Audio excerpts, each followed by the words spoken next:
Greetings, beloveds. This is Amy Karen Johnson, the Earth Channel, here with you today with the energies for this third week of August, as well as anything beginning during this week in your life. The channel that will be active this week is the 1648 channel. I will show that to you in a chart.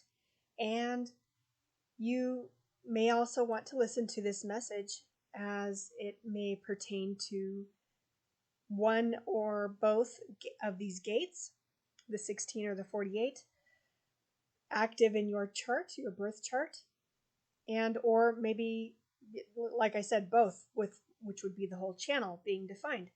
So if you would like to run a chart for yourself or anyone else you know, you can do that for free at many different sites.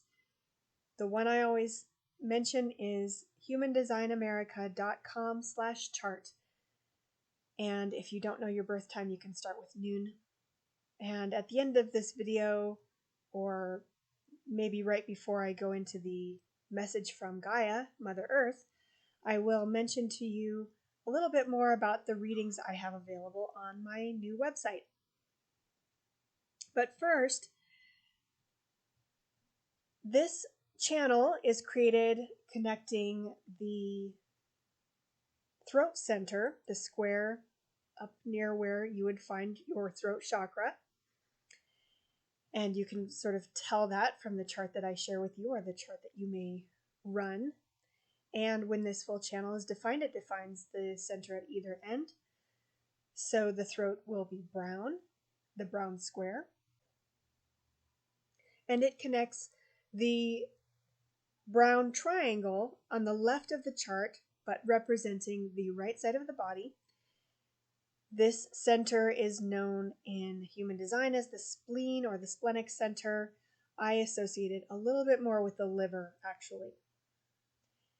In any case, the splenic or liver center represents our intuition, our knowing, and our defense mechanisms in our body. And those can be expressed in a low, medium, or high fashion, as expressed in the Gene Keys work by Richard Rudd, or even in the I Ching itself. Some interpretations of the 64 hexagrams of the I Ching, where these gates stem from, can be a little bit negative sometimes, but there are interpretations out there that assert that nothing bad happens in life, as in Carrie Honey's book by that name. Nothing bad happens in life. So it gives you an idea of the cycle of nature at which you may find this energy. And as long as you let it flow, it will serve its purpose in a beneficial way, one way or another. It may not be what you expect. It may not be in the way that you have been conditioned to see something good, but as with nature, all things serve their purpose. And if that purpose is allowed to be served, it will be beneficial. So with the gate 16 located in the throat center, this is the gate or hexagram of enthusiasm. And so you can see how that would typically be thought of as a good gate in general. Those who do not listen to their intuition, however, will struggle to find their enthusiasm about things. And I certainly resonate with that statement. For a very long time in my youth, I was operating as I felt I should, as I had been conditioned to think that I should, especially when it came to relationships. You know, I was just trained to believe I should be in a relationship, that I would always be happier in a relationship. And it was only when one of my favorite astrologers and friends, Carol Allen, by the way, she's another Vedic astrologer, talked to me about this. She's very much an expert in the astrology of love and relationships. And I had started dating someone new at that time that I had this conversation with her. And it was pretty clear I just wasn't feeling it. I wasn't excited about it. I wasn't enthusiastic about it. And yet I was going to proceed and see if anything came out of it. And she just basically said she isn't using her intuition. And it struck me as an odd thing to say at that very moment, but when I really reflected upon it, I realized she was right. And that my intuition was already telling me that this was not the person for me. And in fact, as I started listening more and more to my intuition, I realized that I wasn't necessarily wanting always to be in a relationship. So that is one way that you may want to look at your own conditioning or things that you have come to believe are things that you should, quote unquote, do, rather than those things that you really feel moved to do. And I've mentioned motor centers before. Neither of these two centers are motor centers in this case. And so it's more of a clarity that you get from this intuition rather than an impulse or a pulse or a strong surge of energy of any kind.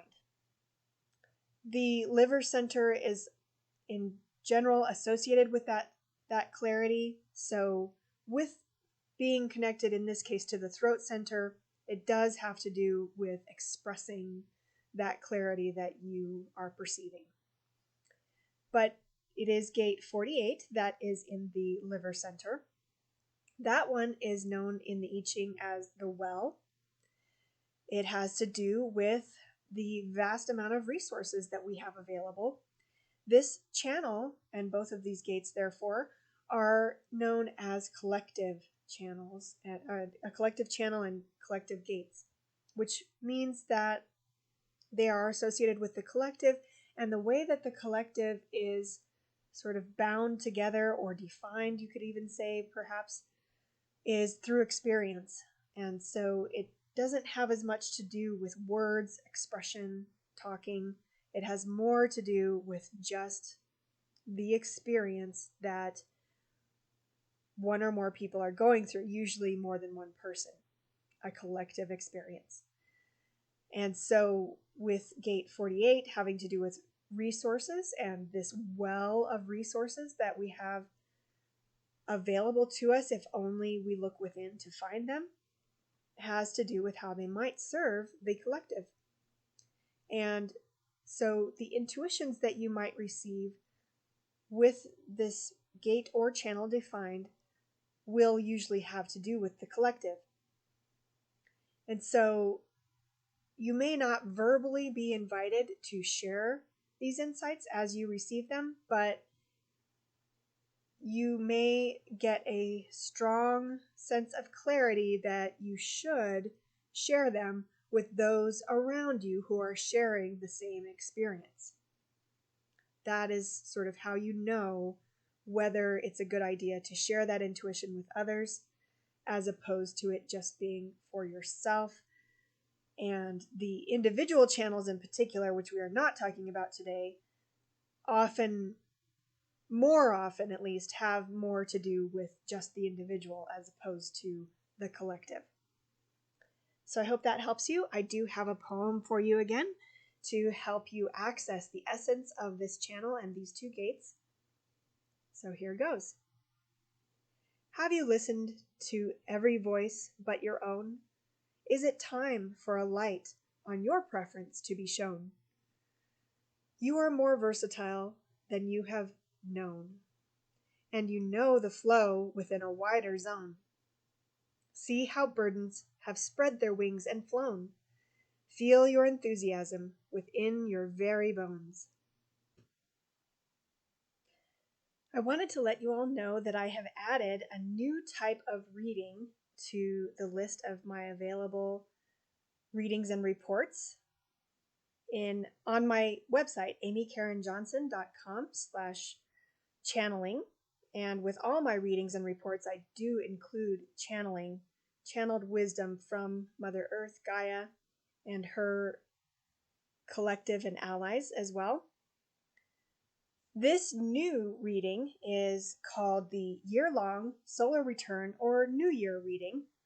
Basically, anytime you are wanting to know what is in store for you, are you sensing a new phase in your life beginning, such as a school year, maybe turning a year older, maybe an actual new year? Or you can even look at this around the times of other types of returns like a Mercury return, Venus return, etc. I was urged by Mother Earth herself to offer this as another possibility. And it is $39 by itself.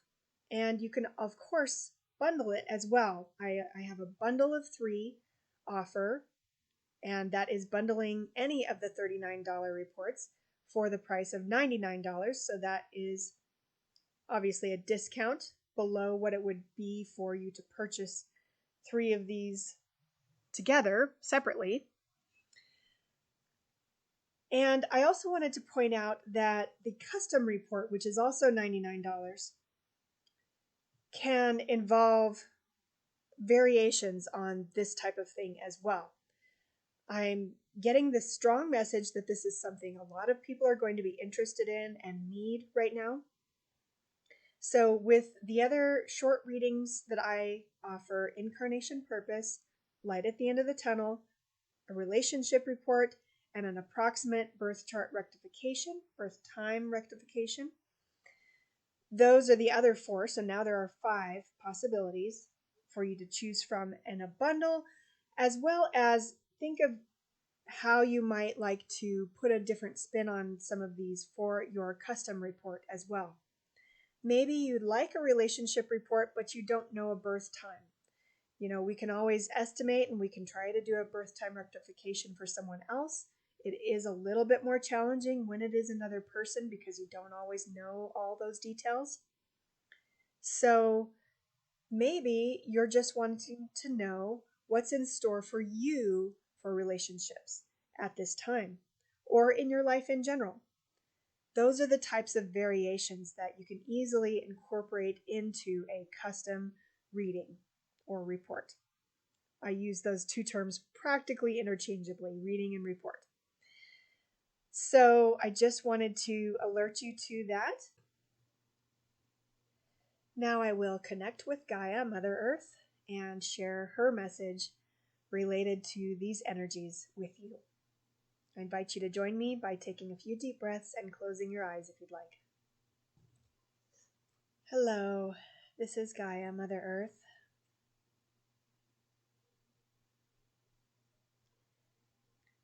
Today we would like to point out to you the value of contrast.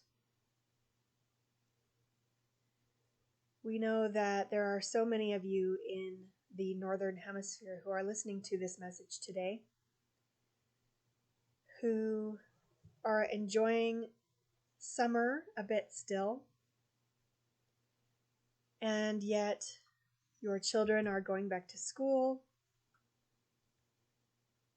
Maybe you are one of the students who has returned to school, and so in some ways it feels like summer is coming to an end. Some of you may have noticed that there is just a little bit more of a chill in the air in the mornings if you go outside.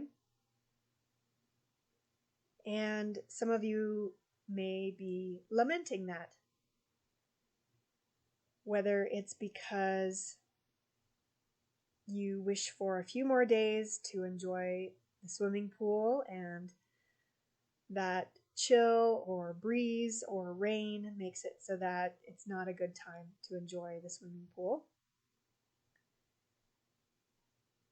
But we would like to remind you that the heat of the summer often makes us appreciate the cool of the fall. And the cold of the winter often makes us appreciate the new warmth coming in the spring. And those are all good things to recognize and appreciate, as long as when those times come, you fully appreciate them in the present moment. Often, once those ideal moments come, you are focused on other things. And even now, with so many wildfires burning across the North American continent,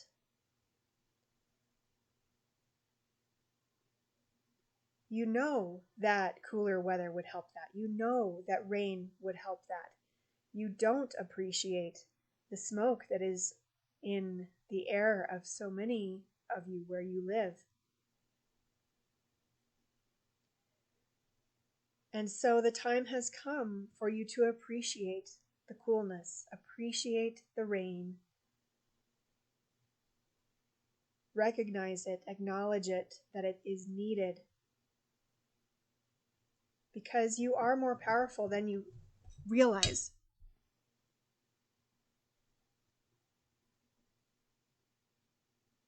You are capable of manifesting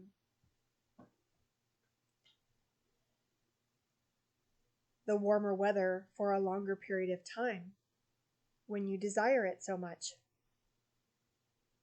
And yet, it is not always in harmony with the natural cycle of things or with the exact location where you live.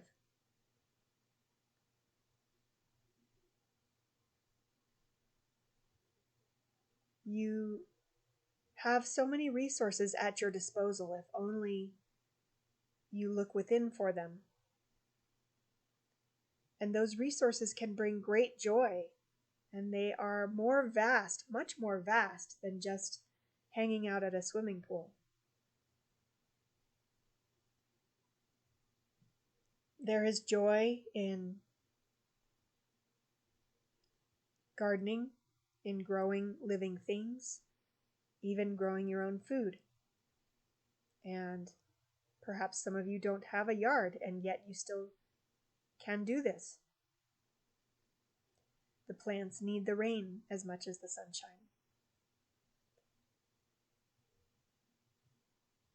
And it is by beginning to tune in more so to this cycle and these needs that you can appreciate a greater variety of weather and conditions and the right timing for different activities.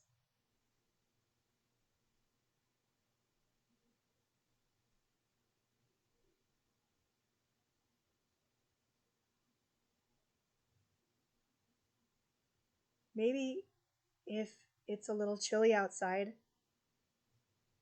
you can just go and put your feet in the pool.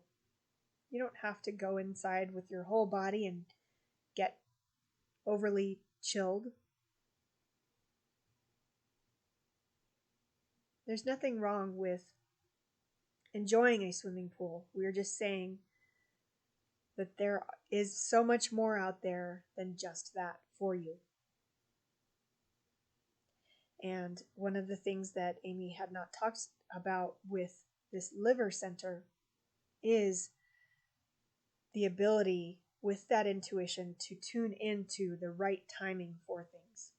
And once you open yourself up to the multitude of possibilities, cycles, and the gifts within each phase of those,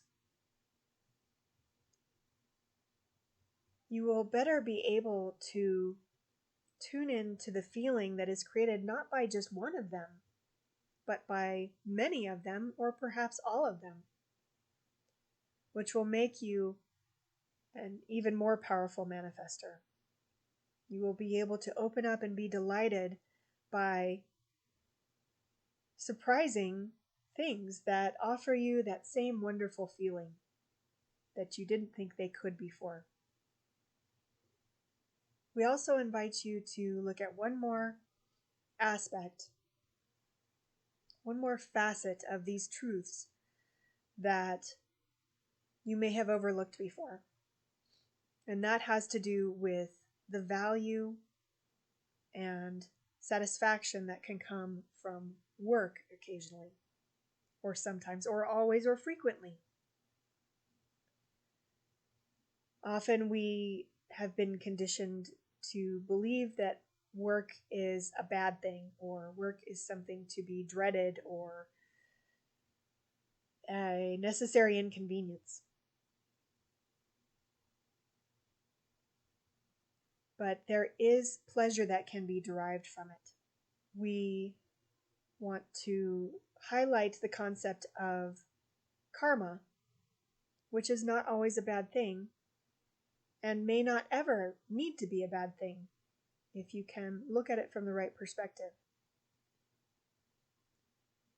Some of you who may be familiar with Vedic astrology know that there are such things as remedies for malefic planets or malefic aspects. But these really just have to do with looking at perhaps some of your karma, some of what you manifested from a previous life or more than one lifetime, that is coming with you into this lifetime. And if you insist upon seeking only pleasure in this lifetime, only leisure in particular in this lifetime, then that malefic aspect or placement is more likely to hurt you. But it is by performing service of any kind, which can be your work done consciously, done with an open heart, done with gratitude, that you have this opportunity to be of value in the world and to allow it to support you in your life as well, perhaps with a paycheck.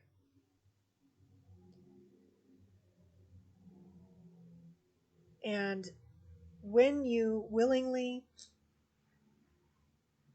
and with divine neutrality or detachment give that service, give willingly, give compassionately to the world in any way, that karma gets paid off in what is actually a pleasurable way. We feel good when we help others. And we don't always want to be doing it just for the good feeling necessarily, or for accolades or praise, but that good feeling is there for a reason. So we do invite you to let it in and appreciate that feeling as well. Thank you so much for joining us today. Namaste, beloveds.